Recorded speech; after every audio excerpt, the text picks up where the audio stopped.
Hello दोस्तों, कैसे हैं आप लोग। मैं जितेंद्र कुमार अपने यूट्यूब चैनल में आपका हार्दिक स्वागत करता हूं। आज का ये वीडियो मैंने पॉलिटिकल साइंस के ऊपर बनाया है और इस वीडियो के अंदर मैंने उन 8 नंबर के क्वेश्चंस की लिस्ट तैयार की है जो आपको आपके एग्ज़ाम में पास कराने में बहुत ज़्यादा मददगार साबित होंगे। अगर आपने इन क्वेश्चंस को तैयार कर लिया तो आपके एग्ज़ाम में पास होने के 99% चांसेस बढ़ जाएंगे। वीडियो को अंत तक जरूर देखना। अगर आपने इन क्वेश्चनों को 4 से 5 बार पढ़ लिया, समझ लीजिए कि आपका एग्ज़ाम पास। मैंने 5 नंबर वाले क्वेश्चंस की लिस्ट भी तैयार की है, उसके ऊपर भी मैं वीडियो बना चुका हूँ। अगर आपको वो वीडियो भी देखनी है तो उसके लिए आपको मेरा ये चैनल सब्सक्राइब करना पड़ेगा। बेल आइकन को प्रेस कीजिए ताकि मेरे लेटेस्ट वीडियो के नोटिफिकेशन टाइम टू टाइम आप तक पहुंचते रहें। तो चलिए देखते हैं कौन से हैं वो क्वेश्चन जो आपके एग्ज़ाम में आपके लिए मददगार साबित होने वाले हैं। तो चलिए देख, इस पार्ट में हम 8 नंबर वाले क्वेश्चन पढ़ेंगे जो आपके अक्टूबर नवंबर में होने वाले हैं। हमारा पहला क्वेश्चन है, राष्ट्र की परिभाषा दीजिए, राष्ट्रीयता के प्रमुख तत्वों की व्याख्या करें।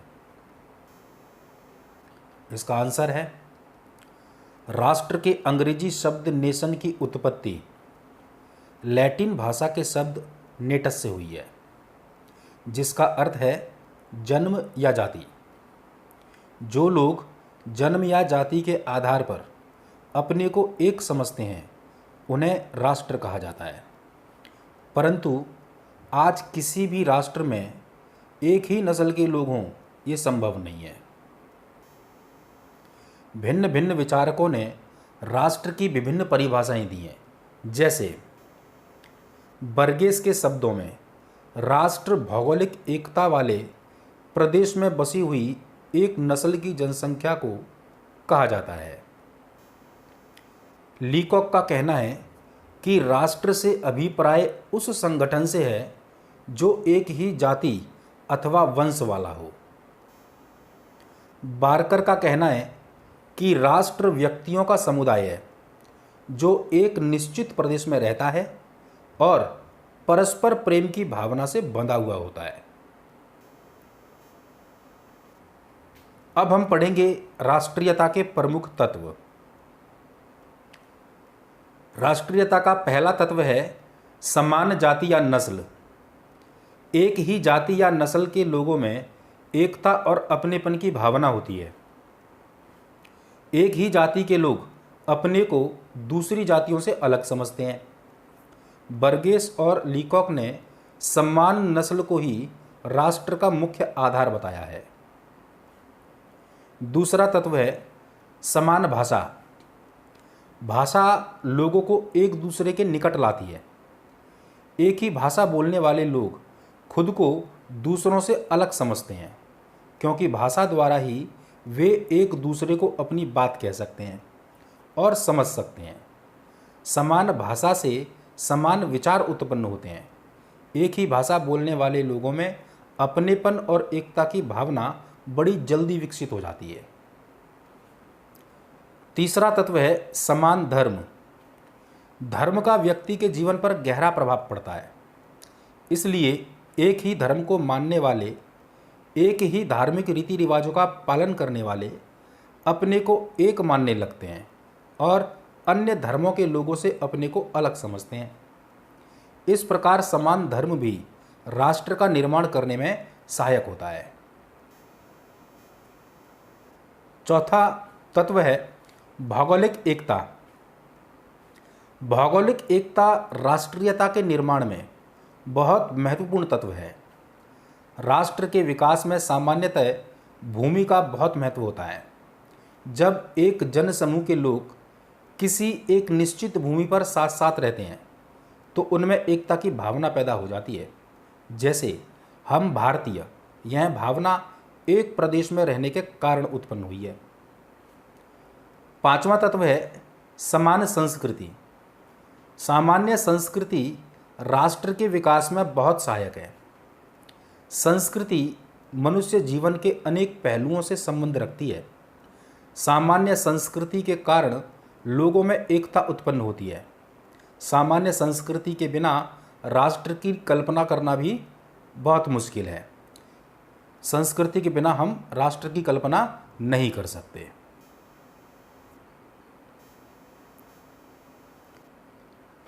इसी का ऑप्शनल क्वेश्चन है ये, गांधीवाद के किन्हीं 4 सिद्धांतों का वर्णन कीजिए।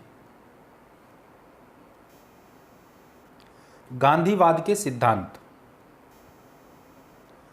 तो गांधीवाद का पहला सिद्धांत है अहिंसा। गांधी जी अहिंसात्मक राज्य के पक्ष में थे, जहां कानूनों का पालन जनता के दिलों के आधार पर हो, पुलिस तथा सेना के आधार पर नहीं। वे केवल शारीरिक हिंसा को ही हिंसा नहीं मानते थे, बल्कि वचन से भी हिंसा किए जाने के विरोधी थे। उनका कहना था कि व्यक्ति को अपने वचनों से भी दूसरों का दिल नहीं दुखाना चाहिए। सत्याग्रह। गांधी जी सत्य पर चलने वाले कर्मयोगी थे। उनका कहना था कि व्यक्ति को सत्य का पालन करना चाहिए और कष्टों को झेलकर भी सत्य पर डटे रहना चाहिए। उन्होंने विवादों का शांतिपूर्ण समाधान करने और आक्रमणकारियों का मुकाबला करने के लिए सत्याग्रह के सिद्धांत को प्राथमिकता दी। उनका विचार था कि आक्रमणकारी, अत्याचारी तथा शत्रु कितना भी शक्तिशाली और क्रूर क्यों ना हो, वह सत्याग्रही का अधिक दिन मुकाबला नहीं कर सकता। धर्म और राजनीति।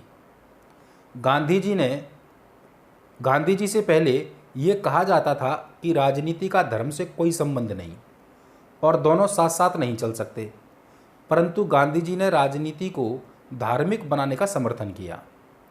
उनके राजनीतिक विचारों में नैतिकता और आध्यात्मिकता का समावेश है। उन्होंने धर्म और राजनीति में आत्मा और शरीर के समान संबंध बताया। उनका कहना था कि धर्म से अलग कोई राजनीति नहीं, धर्म से पृथक राजनीति मृत्यु के पिंजड़े के समान है, क्योंकि उससे आत्मा का हनन हो जाता है। गांधी जी का धर्म से अभिप्राय कोई विशेष मत या संप्रदाय से नहीं था, बल्कि वे तो सभी धर्मों के श्रेष्ठ सिद्धांतों पर विश्वास रखते थे। उनका कहना था कि सत्य ही ईश्वर है और ईश्वर ही सत्य है। राज्य के कार्य। गांधी जी राज्य विहीन समाज में विश्वास रखते थे। उन्होंने देखा कि यह व्यवहारिक नहीं है। उनका विचार था कि राजनीति में अहिंसा का अधिकाधिक प्रयोग करने से शक्ति पर आधारित राज्य स्वतः समाप्त हो जाएगा और भारतीय सैनिक लोक सेना का रूप धारण कर लेंगे। उनका प्रयोग शासन चलाने तथा आक्रमण करने के लिए नहीं, बल्कि प्रतिरक्षा के लिए ही किया जाएगा। गांधी जी का विचार था कि राज्य को कम से कम काम सौंपे जाएं और वह व्यक्तियों के जीवन में कम से कम हस्तक्षेप करे और वर्तमान कानून व्यवस्था तथा न्याय प्रणाली को सरल बनाया जाए। वे पंचायत की स्थापना के पक्ष में थे।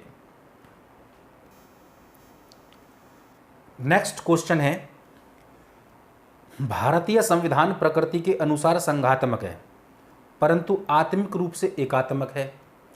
इस कथन का परीक्षण कीजिए। भारत में संघात्मक व्यवस्था। भारतीय संविधान में संघात्मक शासन प्रणाली की व्यवस्था की गई है।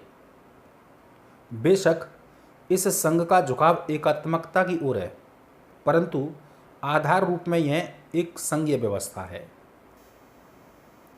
संविधान के संघात्मक तत्व।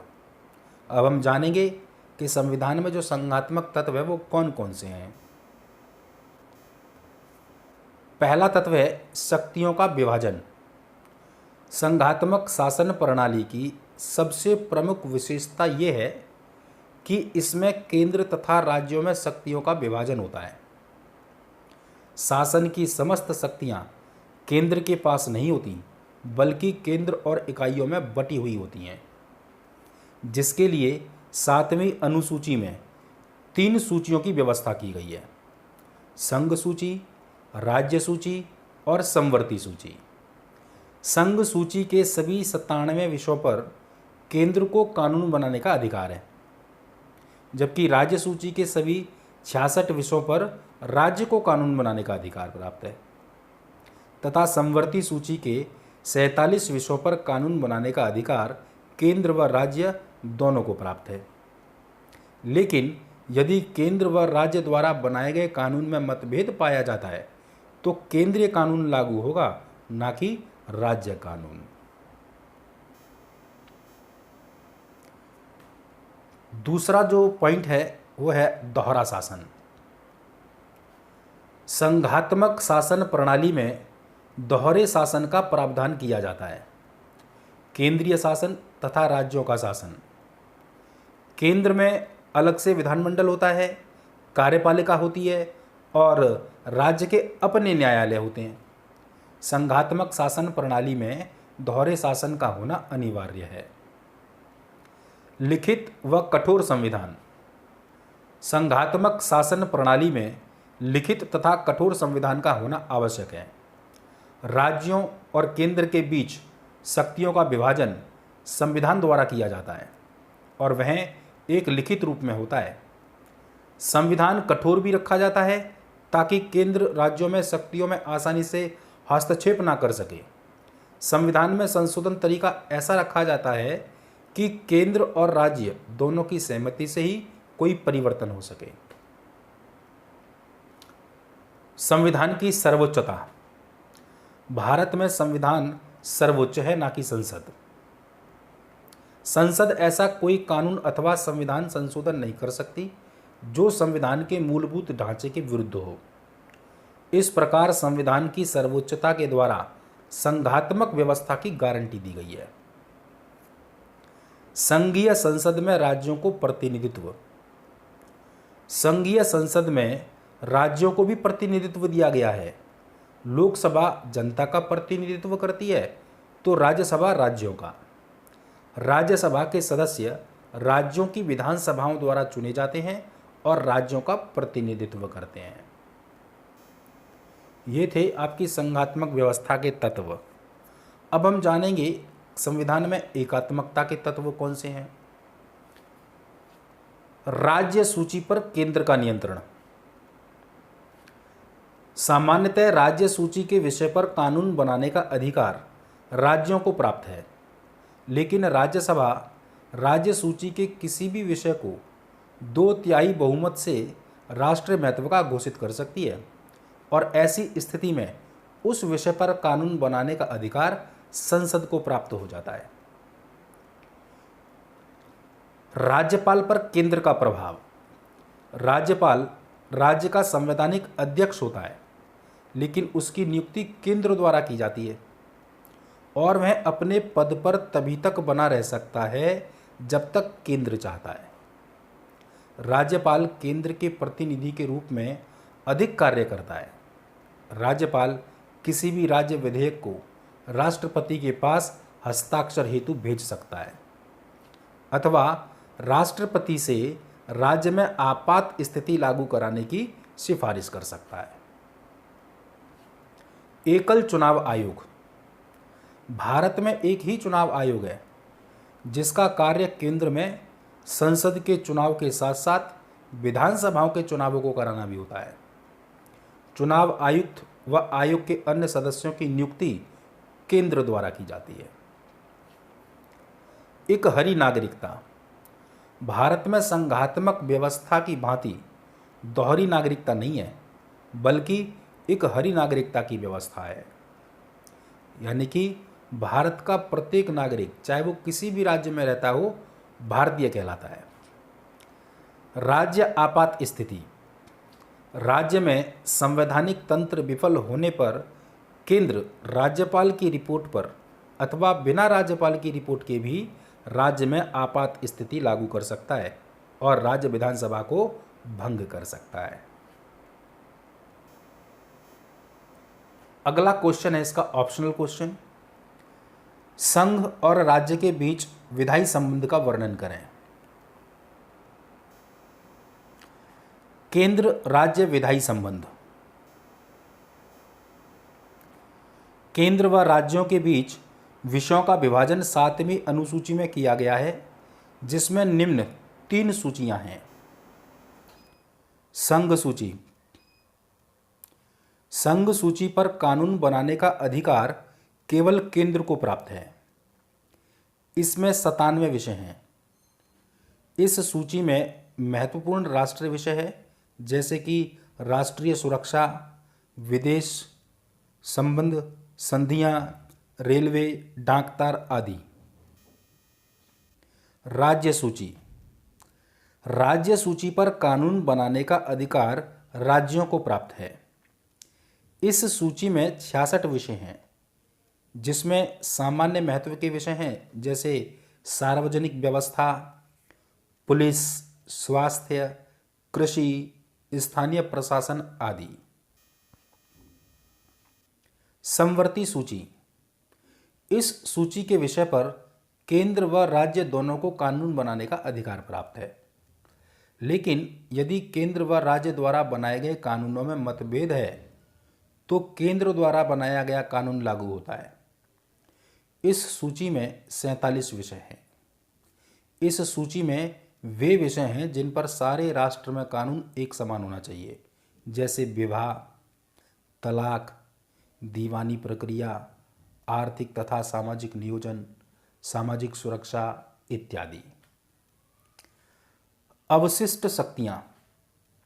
जिन विषयों का वर्णन इन सूचियों में नहीं हो पाया है उन्हें अवशिष्ट विषय कहते हैं। अवशिष्ट विषयों पर कानून बनाने का अधिकार केंद्र को प्राप्त है। संसद द्वारा राज्य सूची पर कानून बनाने संबंधी प्रावधान। यदि राज्यसभा 2/3 बहुमत से राज्य सूची के किसी विषय को राष्ट्रीय महत्व का घोषित कर देती है तो उस विषय पर कानून बनाने का अधिकार संसद को प्राप्त हो जाता है। यदि 2 या 2 से अधिक राज्य केंद्र को राज्य सूची के किसी विषय पर कानून बनाने का निवेदन करते हैं तो संसद उस पर कानून बना सकती है, लेकिन ऐसा कानून उन्हीं राज्यों में लागू होगा जिन्होंने निवेदन किया था। राष्ट्रीय आपात स्थिति में राज्य सूची पर कानून बनाने का अधिकार संसद को प्राप्त हो जाता है। यदि किसी राज्य में राष्ट्रपति शासन लागू किया गया है तो इस दौरान उस राज्य के लिए राज्य सूची पर कानून बनाने का अधिकार संसद को मिल जाता है, जो राज्य आपात स्थिति के समाप्त होने के 6 महीने तक प्रभावी रह सकती है। नेक्स्ट क्वेश्चन है, भारत के प्रधानमंत्री की नियुक्ति कैसे होती है? उसके कार्यों एवं शक्तियों का वर्णन कीजिए। प्रधानमंत्री की नियुक्ति। प्रधानमंत्री की नियुक्ति राष्ट्रपति करता है। राष्ट्रपति उस व्यक्ति को इस पद पर नियुक्त करता है जो लोकसभा में बहुमत दल का नेता हो। जब किसी भी दल को लोकसभा में स्पष्ट बहुमत प्राप्त ना हो या बहुमत दल अपना नेता चुनने में असमर्थ हो तो राष्ट्रपति अपने स्वविवेक से काम ले सकता है, परंतु ऐसी स्थिति में वह उसी व्यक्ति को इस पद पर नियुक्त करेगा जो बहुमत अपने साथ रख सकता हो, नहीं तो वह अधिक दिन तक इस पद पर नहीं रह सकता और लोकसभा उसे अपदस्थ कर सकती है। कार्यकाल। प्रधानमंत्री का कोई निश्चित कार्यकाल नहीं होता। वह उस समय तक अपने पद पर बना रह सकता है जब तक उसे लोकसभा में बहुमत मिलता रहता है।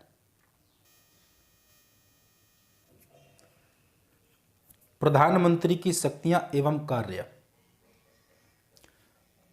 प्रधानमंत्री अपने मंत्रिपरिषद का निर्माण करता है। प्रधानमंत्री अपनी नियुक्ति के बाद अपने मंत्रिमंडल का निर्माण करता है। वह मंत्रिपरिषद के लिए मंत्रियों की सूची तैयार करता है जिसमें उसके दल के महत्वपूर्ण सदस्यों को लिया जाता है। राष्ट्रपति इस सूची के अनुसार मंत्रियों की नियुक्ति करता है।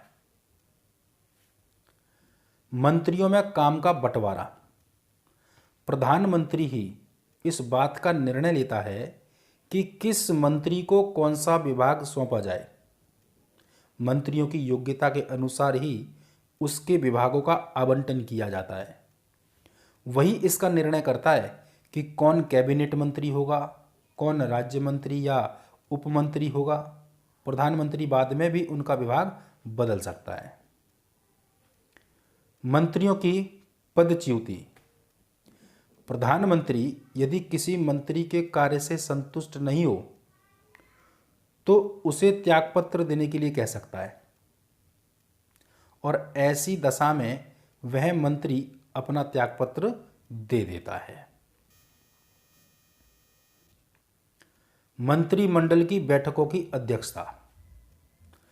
प्रधानमंत्री मंत्रिमंडल की बैठक बुलाता है, उनका समय तथा स्थान निश्चित करता है और उनमें रखे जाने वाले विषयों का निर्णय करता है। वह बैठक की प्रधानता करता है और किसी भी विषय पर अपने विचार प्रकट करके अन्य मंत्रियों के विचारों को प्रभावित करता है। मंत्रिमंडल के निर्णय उसकी इच्छा के अनुसार ही होते हैं। राष्ट्रपति का मुख्य सलाहकार। प्रधानमंत्री मंत्रिमंडल तथा राष्ट्रपति के बीच कड़ी का काम करता है। वह विधानमंडल के निर्णय की सूचना राष्ट्रपति को देता है तथा प्रशासन के बारे में राष्ट्रपति को सलाह देता है। राष्ट्रपति को जो सूचना चाहिए वह प्रधानमंत्री के माध्यम से उसे प्राप्त होती है, ना कि किसी मंत्री के माध्यम से। वह राष्ट्रपति का मुख्य सलाहकार होता है। इसका ऑप्शनल क्वेश्चन है, उच्च न्यायालय के संगठन, क्षेत्राधिकार और स्थिति का परीक्षण कीजिए। उच्च न्यायालय की रचना। प्रत्येक उच्च न्यायालय में एक मुख्य न्यायाधीश तथा कुछ अन्य न्यायाधीश होते हैं। जजों की संख्या निश्चित नहीं होती है। राष्ट्रपति को इनकी संख्या निश्चित करने का अधिकार है। आवश्यकता पड़ने पर अतिरिक्त जज भी नियुक्त किए जा सकते हैं। अतिरिक्त जज 2 वर्ष के लिए नियुक्त किए जाते हैं। जजों की नियुक्ति। उच्च न्यायालय के न्यायाधीशों की नियुक्ति करने का अधिकार राष्ट्रपति को है। राष्ट्रपति उच्च न्यायालय के मुख्य न्यायाधीश की नियुक्ति करते समय भारत के मुख्य न्यायाधीश तथा संबंधित राज्य के राज्यपाल की सलाह लेता है। उच्च न्यायालय के अन्य जजों की नियुक्ति करते समय उच्च न्यायालय के मुख्य न्यायाधीश की सलाह ली जाती है।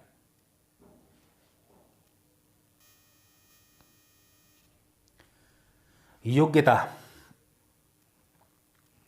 वह भारत का नागरिक हो, वह कम से कम 10 वर्ष तक किसी न्यायिक पद पर रह चुका हो, या वह एक या अधिक उच्च न्यायालय में कम से कम 10 वर्ष तक वकालत कर चुका हो।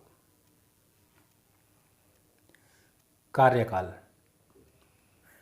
उच्च न्यायालय के जज 62 वर्ष की आयु तक अपने पद पर बने रहते हैं। 62 साल के लिए नहीं, 62 वर्ष की आयु तक।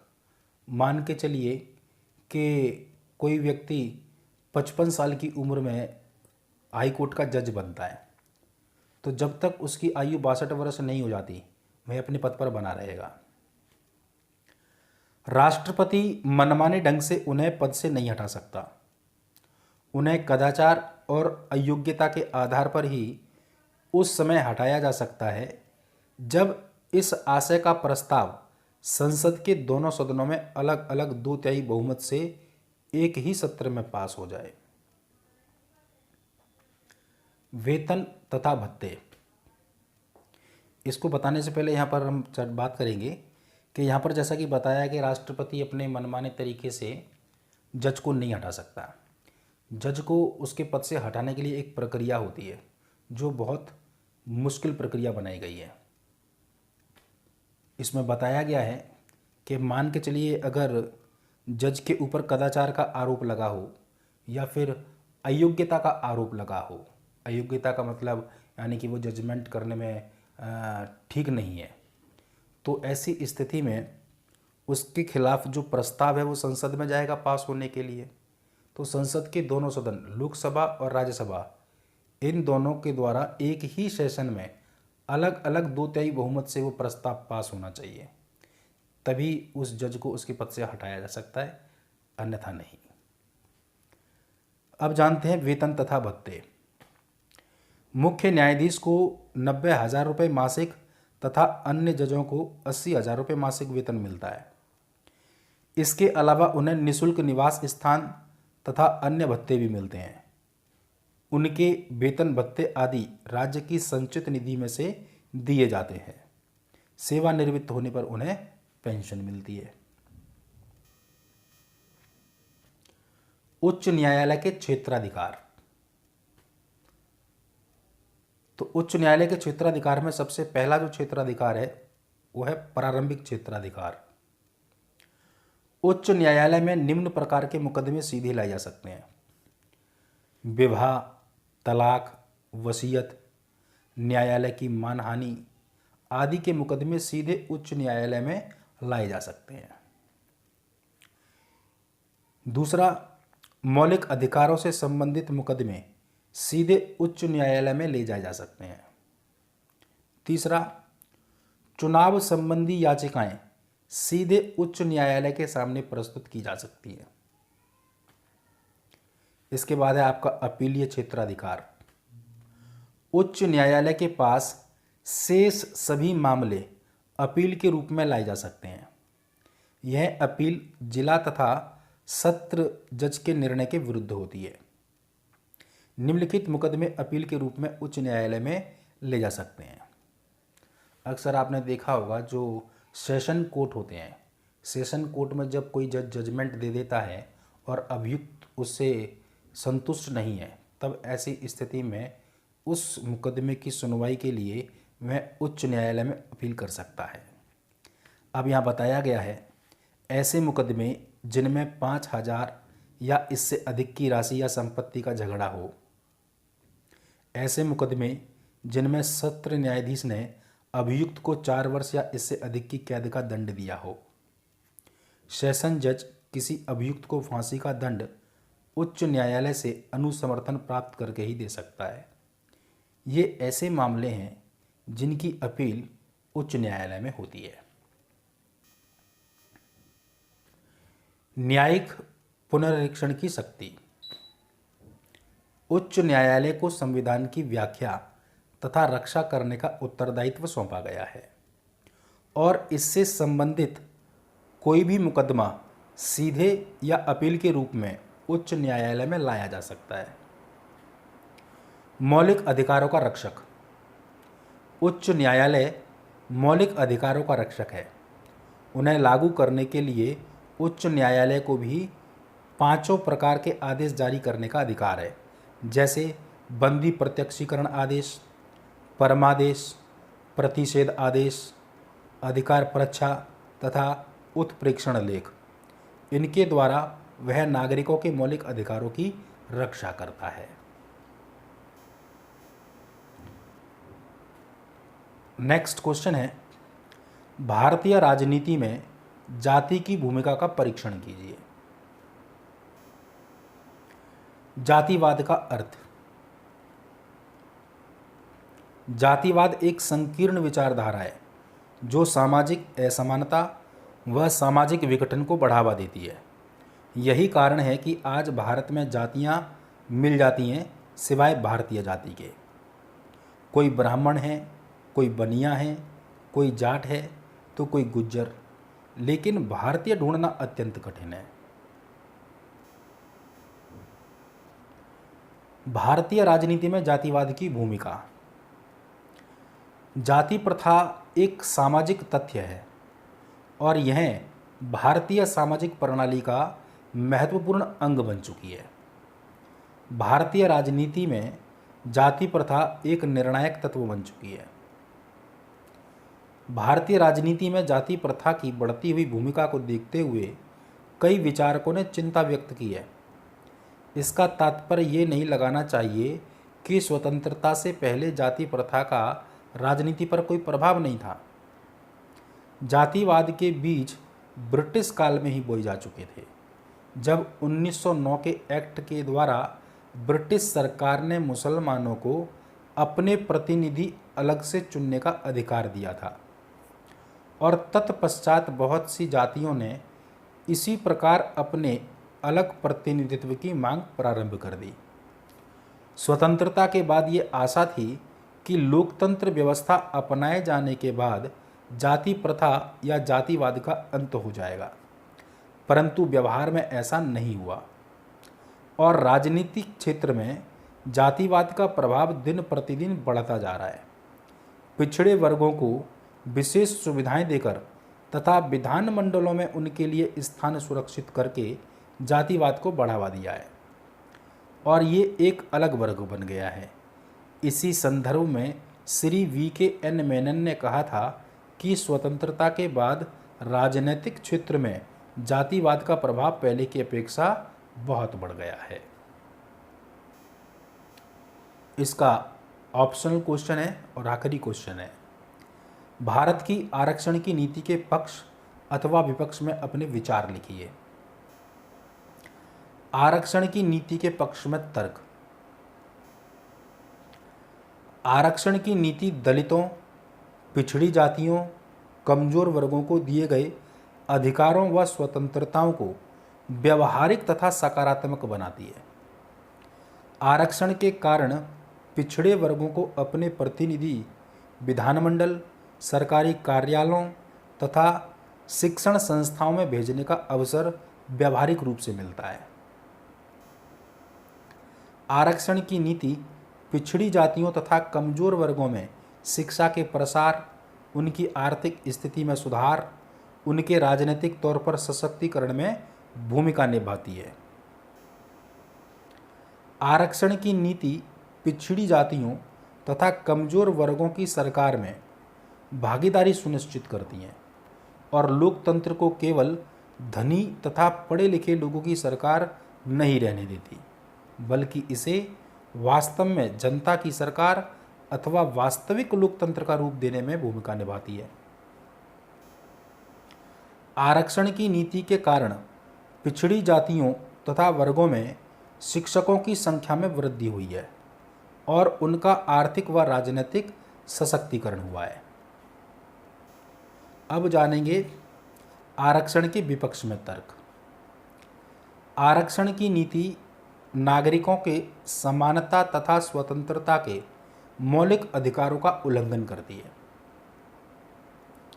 आरक्षण की नीति सामाजिक तथा राष्ट्रीय एकता को कमजोर करती है और लोगों में विभाजनकारी तथा अलगाववादी भावना का विकास करती है।